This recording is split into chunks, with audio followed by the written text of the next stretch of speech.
இன்றைக்கு 30வது கேள்வியை விளங்கப்படுத்த போகிறேன். வாளி, குறடு, ஏணி, கிணறு, கப்பி, படிக்கட்டு இச்சொற்களில் 3 சொற்களை ஒரு கூட்டமாகவும் வேறு 2 சொற்களை இன்னொரு கூட்டமாகவும் வேறுபடுத்தலாம்.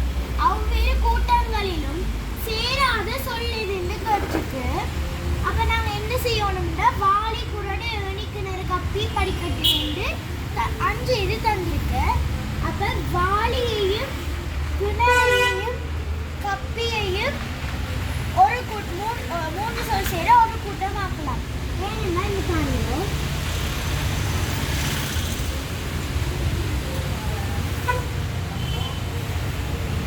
இது ஒரு கிணறு, இது ஒரு கிணறு வைங்க. பிறகு இது வந்து வாளி, இது வந்து கப்பி.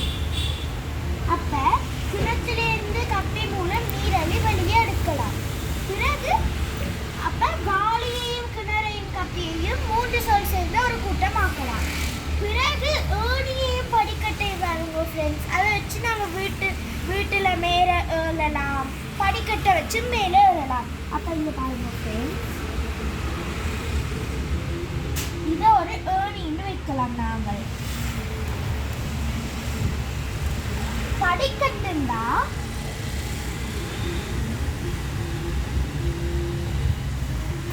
இன்று வைக்கலாம்.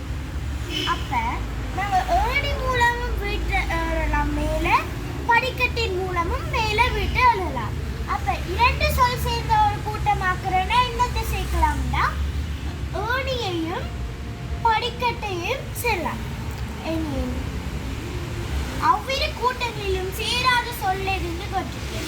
இப்போ எங்களுக்கு வாளி சொல்லியாச்சு, ஏணி சொல்லியாச்சு, கிணறு சொல்லியாச்சு, கப்பி சொல்லியாச்சு, படிக்கட்டு சொல்லியாச்சு. இப்போ சொல்லாததுன்னா குறடு. அப்போ ஆகவே நமக்கு குறடு என்பது சரியான விடை. Thank you friends.